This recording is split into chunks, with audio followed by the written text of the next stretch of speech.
안녕하세요. 얼리어닥터 내과 전문의 정성웅입니다. 제가 오늘 준비한 영상은 이제 추석이 얼마 남지 않아서 추석 전후로 어떤 질환으로 병원을 많이 찾게 되는지, 특히 저희 내과에 어떤 환자들이 추석 전후로 늘어나는지에 대해서 소개해 드리도록 하겠습니다.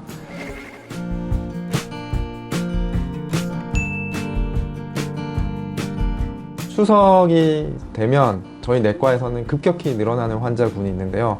다들 예상하셨겠지만 첫 번째가 바로 장염 환자입니다. 추석이 지나고 나면 배가 아프고 설사 나고 열나는 환자들로 굉장히 많이 붐빕니다. 제가 대학에 있을 때는 응급실에도 이런 장염 환자들, 복통 환자들이 굉장히 많이 늘어나게 되고요.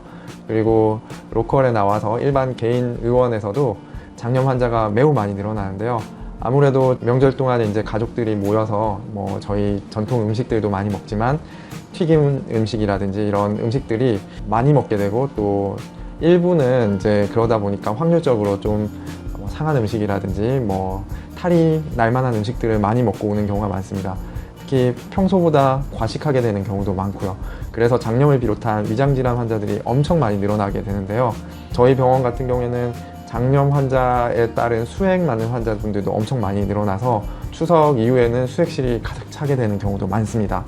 그래서 제일 첫 번째로 많은 환자들이 장염이라고 볼 수 있겠습니다. 두 번째로는 이제 추석이라는 시기가 아무래도 가을에 접어드는 시기이다 보니까 환절기에 걸릴 수 있는 감기로 오시는 분들이 많습니다. 통틀어서 감기로 표현을 했는데요. 환절기에 상기도 감염, 부비동염을 포함한 알러지성 비염 환자들이 꽤 많고요. 그리고 요즘은 코로나 환자들도 아무래도 가족들도 만나고 만나는 사람이 늘어나고 이동거리도 늘어나기 때문에 코로나 환자들도 훨씬 늘어나게 됩니다. 세 번째로는 아무래도 두드러기 환자들이 좀 많이 늘어날 수밖에 없는데요. 음식뿐만 아니라 여러 가지 원인이 많을 수 있습니다. 그래서 이런 두드러기 환자들이 많이 늘어나고요.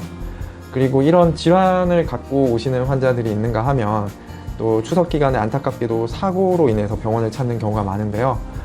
저희 내과적인 거에서 국한하지 않고 말씀을 드리면 첫 번째로는 어디 삐거나 부딪히거나 골절, 염자, 타박상 등의 이런 정형외과적인 질환을 안고 오시는 경우도 많습니다.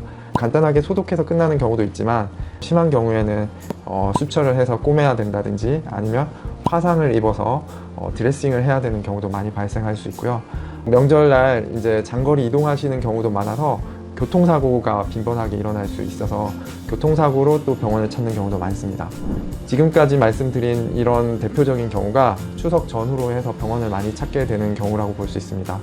제가 오늘 이렇게 말씀을 드리는 이유는 명절 기간 동안에 이렇게 많이 발생하는 질환과 사고를 미리 잘 알고 좀 더 주의를 기울이게 된다면 큰 사고나 질환 없이 좋은 명절을 보낼 수 있지 않을까 해서 영상을 준비해 보았습니다.